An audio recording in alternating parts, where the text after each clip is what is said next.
दंगली होऊ शकतात राज्यामध्ये. बरोबर आहे. वाद निर्माण झालेला आहे की पवारांसारखा ज्येष्ठ माणूस अशा नाही, ज्या पद्धतीने मी सगळ्या समाजाला दोष देत नाही, कारण तो साधा समाज आहे. मग सगळ्याच समाजाची लोक, त्यांना त्यांचा न्याय हक्क पाहिजे.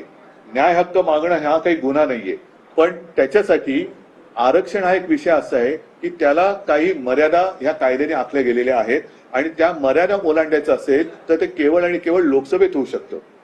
कारण आता झालं आमचं सरकार सुद्धा यांनी पाडून 2.5 वर्ष झाले, गद्दारी करून सरकार पाडलं. 2.5 वर्ष झाली, 2.5 वर्षात अजून या सरकारने मग तोडगा का नाही काढला? कोणी अडवलं होतं? जेव्हा त्यांनी तो ठराव आणला होता गेल्या वेळेला विधानसभेत, आम्ही पाठिंबा दिला होता. आम्ही कुठे अडवले कोणाला? सर, श्याम मानव तुम्हाला भेटायला आलेले होते का? श्याम मानव आता येऊन गेले ना. त्यांच्या काही सामाजिक एक अपेक्षा आहेत, साधारणतः राज्यासाठी काही त्यांच्या अपेक्षा आहेत आणि ते मला वाटतं सगळ्याच जण भेटत आहेत आणि त्यांची जी काही भूमिका आहे किंवा त्यांच्या ज्या काही एक अपेक्षा आहेत त्या सगळ्यांकडनं ते भेटून त्याला ते एक मांडतात त्यांच्या समिती महाविकास आघाडीला पाठिंबा दिली.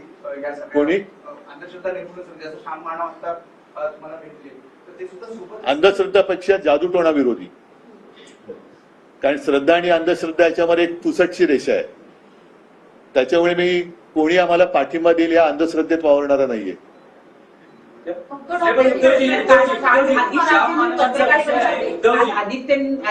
मानवांचा एक विषय आहे की त्यांनी मध्यंतरी अनिल देशमुखांच्या बाबतीत विधान केली आणि आता राज्यात आपल्याला बघायला मिळते अनिल देशमुख विरुद्ध देवेंद्र फडणवीस आणि त्या मध्यस्थ म्हणजे केंद्रबिंदू आहे समित कदम.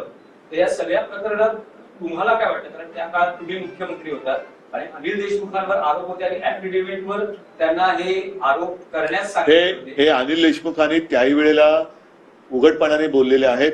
अनिल देशमुख मध्ये मला भेटले त्याही वेळेला बोललेले आहेत आणि मला असं वाटतं की त्यांना जो काही अनुभव आलेला आहे, काय पद्धतीने हे घृणास्पद काम करणारी लोक बसलेत सत्तेवर, म्हणजे यांना हे सगळे लोक अमानुष आहेत.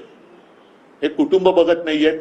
मुलाबाळांवरती वेडेवाकडे घाणेरडे आरोप करून त्यांना त्यांचं आयुष्य बर्बाद करायचं, पण त्यांना हे कळत नाहीये की दुसऱ्यांना जशी मुलं आहेत तशी त्यांनाही मुलं आहेत. उद्या त्यांनाही त्यांच्या मुलाबाळांवरती कोणी आरोप केले आणि अशा घाणेरड्या प्रकरणात गोवण्याचा प्रयत्न केला, जर जे घडलेलंच नाही तर त्यावेळेला कळेल की आई वडिलांचं दुःख काय असतं. त्याच्यामुळे मी परत एकदा सांगतो की पूर्वीचा भारतीय जनता पक्ष हा वेगळा होता आणि आत्ताचा जो आहे तो अत्यंत घृणास्पद आणि अमानुष पद्धतीने काम करणार आहे. ही वृत्ती ही देशातनं आणि महाराष्ट्रातनं नष्ट झालीच पाहिजे. आदित्य यांनी पत्रकार परिषद घेतली मुंबईतले आणि मुंबईच्या बाहेरचे जे